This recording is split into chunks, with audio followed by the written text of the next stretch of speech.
시작합시다. 사랑과 은혜가 풍성하신 하나님 아버지, 오늘 또 새벽 예배 드리면서 하루를 시작하게 해주시니 감사합니다. 오늘은 믿음을 더하소서라는 제목으로 예배 드릴 때에 이 말씀 통하여 은혜를 더하게 하여 주옵소서. 온 마음과 정성 다해 드리는 이 예배를 통해 하나님 홀로 영광 받으시고 저에게는 한없는 은혜와 기쁨의 시간이 되게 하여 주시옵소서. 믿사옵고 예수님 이름으로 감사하고 기도하였습니다. 아멘. 오늘 누가복음 17장 우리가 같이 합독을 했죠. 본문 말씀은 5절에서 10절까지인데요. 제목은 한번 따라합시다. 믿음을 더하소서. 믿음을 더하소서입니다.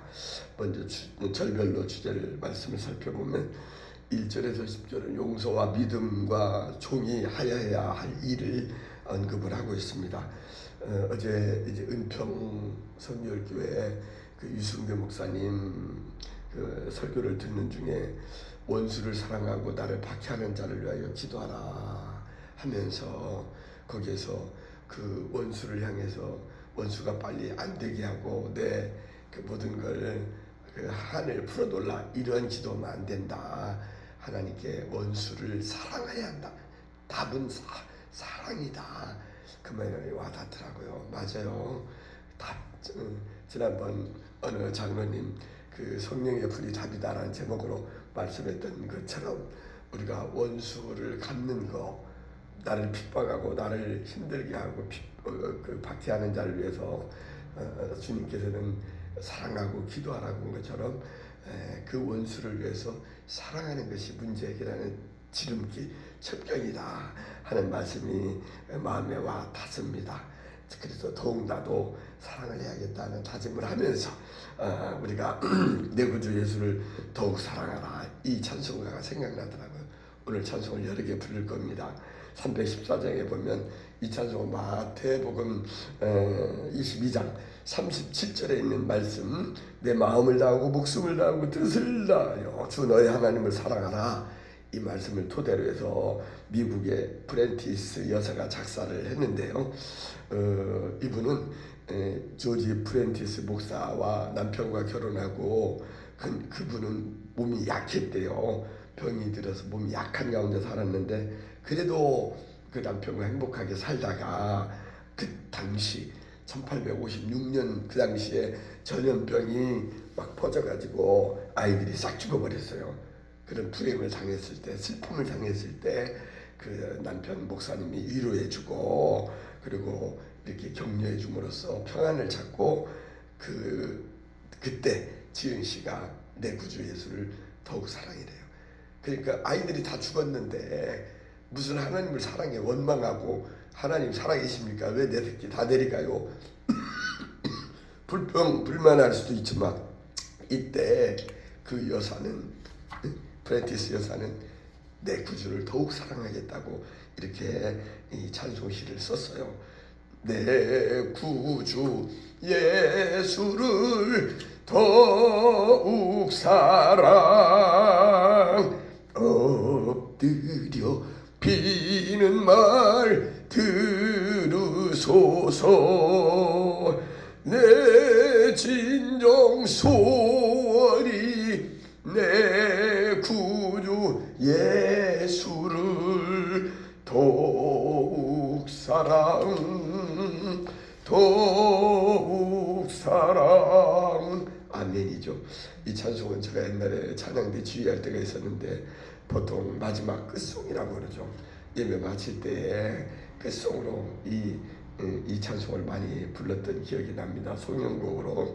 이 구절은 오늘 설교의 그 본문 말씀으로서 믿음을 더하소라는 제목을 가지고 말씀을 나눌 때 좀 더 구체적으로 살펴보기로 하고요. 그 다음 20절에서 37절까지는 바리새인들이 하나님의 나라가 어느 때에 임하나이까 라고 이렇게 묻건을 주님께서는 대답하기를 뭐라고 말씀하시죠? 하나님의 나라는 볼 수 있게 임하는 것이 아니고 또 여기 있다 저기 있다 이렇게 못하리니 하나님 나라는 어디에 있다고요? 바로 너희 안에 있다, 내 마음에 있느니라. 맞은 것 같아요. 이 말씀 준비하면서도 결국에는 우리 마음 속에 우리 마음을 가짐을 어떻게 갖느냐에 따라 천국이 될 수도 있고 지옥이 될 수도 있고, 그래서 우리는 우리 마음을 다스려야겠어요. 자, 그러면은 우리가 오늘 본문 말씀 가지고 믿음을 더하소서라는 제목으로 말씀 생각할 때, 성령님이 곧 함께 하셔서 알파와 오메가 되시고 시작과 마침이 되시는 주님께서, 하나님 성령께서 이 방 안에 공기를 주장하시고 우리의 심령을 다스리시며 말씀의 은혜가 충만하기를 바랍니다. 마치 이병섭 장로님 저한테 이 장기동을 어떤 성령의 불바다로 만들어라고 하면서 마중물이 되기를 원한다는 저런 멘트를 저한테 문자를 보냈대요. 그래서 이 시간에도 성령이 역사하셔서 우리의 심령이 뜨거워지고 하나님께 뜨거운 예배로서 받아들여질 만한 이러한 산제사, 하나님께 받으실 만한 기쁜 예배가 되기를 간절히 소원합니다. 오늘 제목은 뭐예요?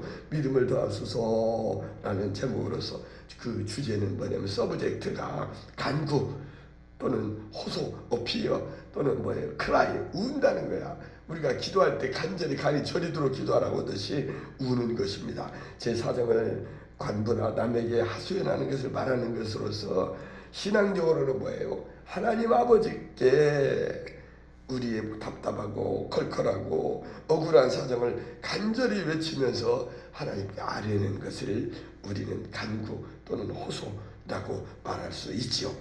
어떻게 사도들이 간구했는지, 또 성도로서 이 땅에 살아가면서 어떻게 살아야 할까지 살 것인지를 한번 생각해 보고자 합니다. 제자들이 주님께 나와서 간구했던 그 기도는 뭐냐면, 우리에게 믿음을 더하소서라고, 믿음을 달라고 이렇게 간구를 했어요. 그러면 이 사도들의 간구는 무엇이었냐? 첫째는 뭐냐면 주님께 맡기는 자세였어요. 모든 걸 주님께 의뢰하고 맡기는 신탁. 우리가 맡긴다, 돈을 은혜에 맡긴다고 하잖아요.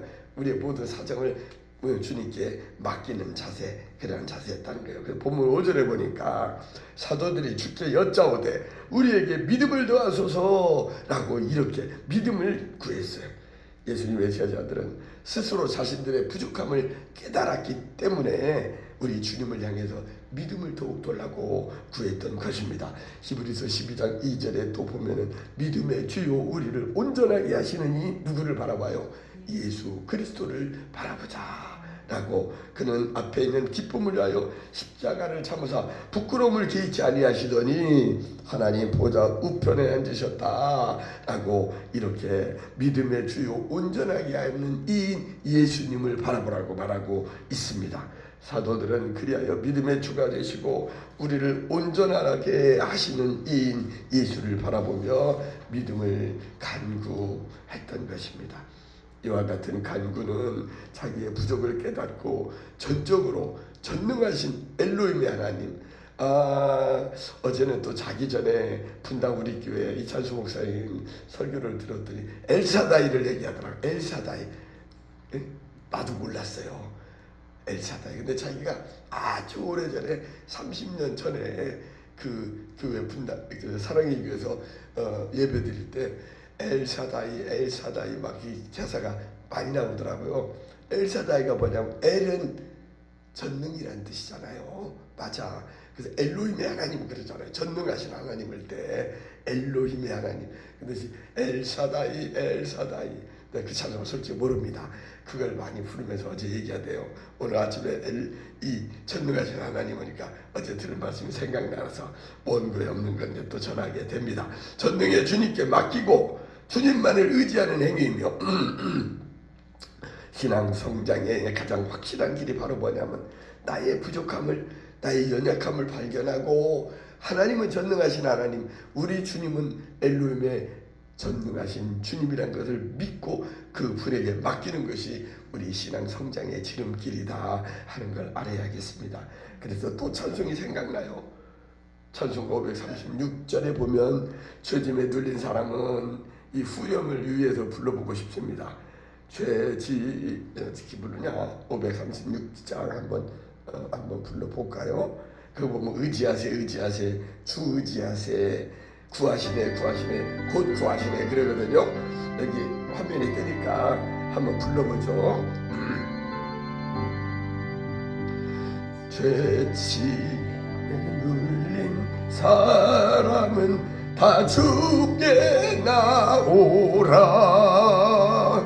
주 말씀 의지할 때에 곧 평안 얻으리. 의지하세 의지하세 주 의지하세.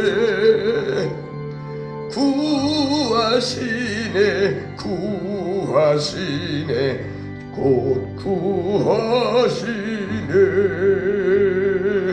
예, 우리는 죄짐에 눌린 사람은 다 주님께 나와서 주님을 말씀을 의지할 때 평안이 임한다고 그러죠.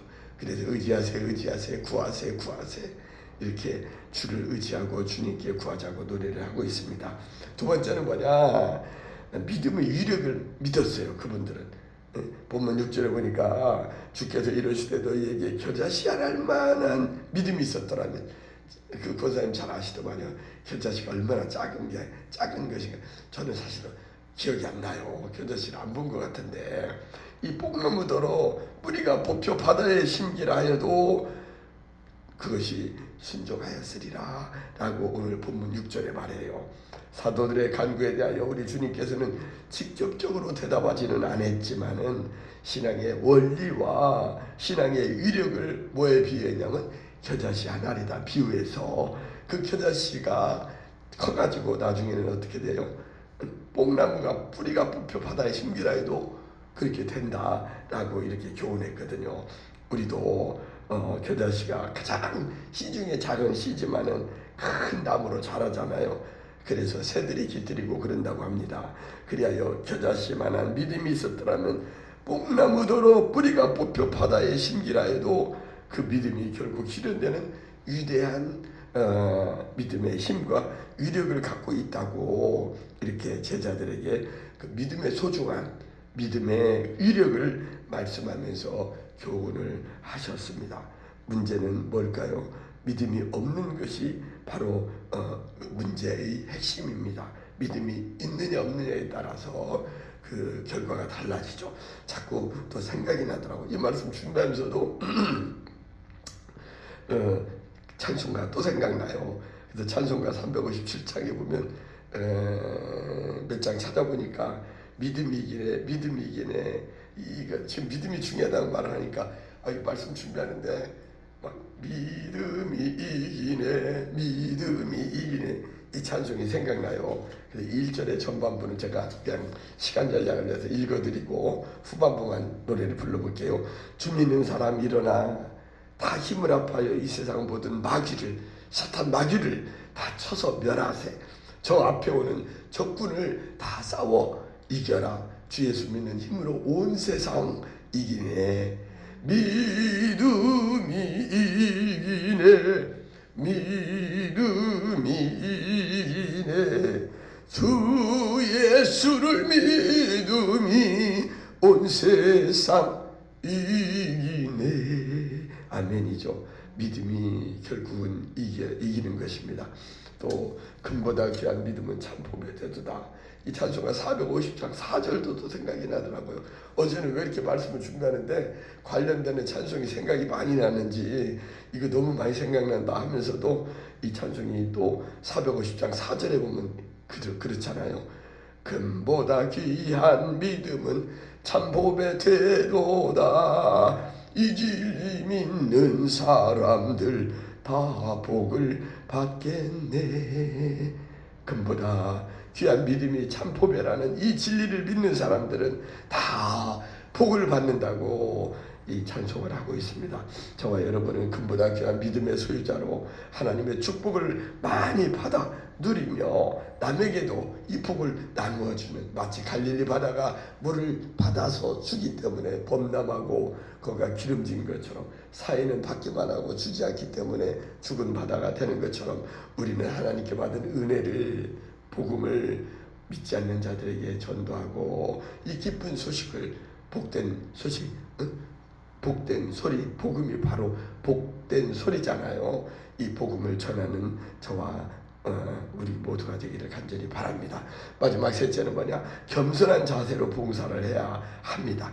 주님은 겸손한 봉사에 관한 원리를 말씀하면서 교훈을 하셨는데요. 비록 겨자씨 안 할 만한 믿음이 있다 해도 뽕나무가 뿌리째 뽑혀 바다에 심기게 되는 그러한 막강한 신앙의 능력과 위력을 가졌다 한다 하는 그 능력의 위대성을 말하면서도 그 원리는 7절에서 이렇게 말합니다. 너희 중 누구에게 밭을 갈거나 양을 치거나 하는 종이 있어서 밭에서 일하다가 이제 돌아오잖아요. 저녁이 되면 그때에 주인의 식사하는 곁에서 수종을 들고 오히려 자기 자신은 그러니까 그 식사 자리에 동참을 안 하고 그걸 이 말씀에 보면 밥 먹는 거 구경만 하는 것 같이 느껴지더라고요. 그렇게 하다가 본인이 그렇게 고백을 해요. 무익하다고 고백하는 종과 같은 자세로 우리가 하여야 할 일을 했을 뿐입니다. 마땅히 나는 밭에 나가서 일하고 종이 뭐 일하다가 돌아왔는데 주인이 밥 먹는데 거기에 동석해서 밥 먹는 것이 마땅하지 않다. 나는 했을 것을 했을 뿐이다라고 겸손하게 얘기한 것처럼 우리는 이 그 종과 같이 주님을 겸손히 섬겨야 한다고 말하고 있습니다. 우리도 교회에서 또는 우리 세상 살다 보면 그러잖아요. 어떤 조직에서 근무할 때도 그러고 뭔 일을 조금 하고 혼자 다 한 것처럼 흉내내는 사람들이 있어요. 막 표시내고 일은 하나 하고 일을 10가지 한 것처럼 막 그 과장해서 그 일한 것을 자랑하고 있는 사람들이 있는데 그러지 말고 겸손하게 우리가 마땅히 향할 일을 했을 뿐이다라고 우리가 낮은 자세로 자기를 낮추는 것이 그래도 겸손은 제사보다 낫고 또 뭐요? 순종은 제사보다 낫고 듣는 것은 제가 말씀드린 겸손을 하게 교만은 패망의 선봉이고 순종은 존귀 앞잡이 이 말씀을 하면서 말씀이 잘못 나왔네요. 우리는 그런 겸손으로서 많은 사람에게 온유함을 보이고 좋은 평을 받는 우리들이 되었으면 좋겠네요. 그래서 찬송가 212장에 보면 겸손히 주를 섬길 때 이 가사가 큰 힘과 위로를 줍니다.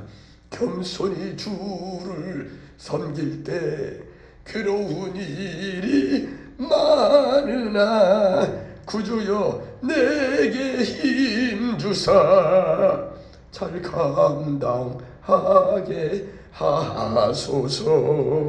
저도 힘이 들어요. 이렇게 일과 이 주의를 병행해서 한다는 것이 그 투잡을 하면 안 되겠다는 것을 느껴지더라고요. 이 말씀 준비하면서 보면 늘 마음에 부담이 돼요. 시간에 쫓기면서 말씀을 준비를 합니다만은 겸손히 주님을 섬길 때 괴롭고 힘든 일도 많지만 우리가 주님의 사역을 기쁨으로 잘 감당하게 되려고 힘 주시고 능력 주시고 지혜 주시는 우리 주님을 향해서 날 도와주옵소서, 나와 함께 없어서 하는 마음으로 우리가 이 세상을 이겨야겠습니다. 이제 말씀을 마칩니다. 주님께 그 제자들은 자기들에게 믿음을 다하소서라고 이렇게 간구했었던 그 간구는 사도들의 그 간구는 주님께 맡기는 자세였어요. 하나님의 능력, 엘로힘의 하나님, 엘사다이 아까 얘기했죠. 전능하신 하나님께 하나님은 할 수 있습니다 하고 맡겼고, 그리고 또 주님의 그 능력에 대해서 믿음의 위력을 과시했어요. 믿음의 위력을 믿었고, 그리고 그들은 자기가 한 일에 대해서 자랑 삼기보다는 겸손한 자세로 서빙, 봉사했다는 것입니다. 주님의 재림이 임한 때에 이때 믿음을 더하소서라는 간절한 간구로 저희에게 맡겨주신 그 사명, 여러 가지 사명들이 있죠. 복음을 전하는 사명, 또 교회에서 봉사하는 섬기는 사명, 또 우리가 여러 가지 그 남보다 앞장서 일하면서 겸손한 자세로 섬김의 도를 다하면서 살다가 저 거룩한 성 새 예루살렘, 하나님이 계시는 구원받은 백성들이 있는 영원한 찬송이 그 울려나는 이러한 저 천국에 가기 원하는 저와 여러분 되기를 간절히 소원합니다. 이제 축도로 마칠게요. 교회 머리 되시는 우리 구주 예수님의 크신 은혜와 아버지 하나님의 만극하신 사랑과 성령님의 교통하심이 믿음으로 주신 사명 잘 감당하며 살다가 천국 가기 원하는 우리들의 심령과 가정과 일터와 교회와 이 나라 이 민족 위에 지금으로부터 영원토록 함께할지어다. 아멘, 아멘, 아멘.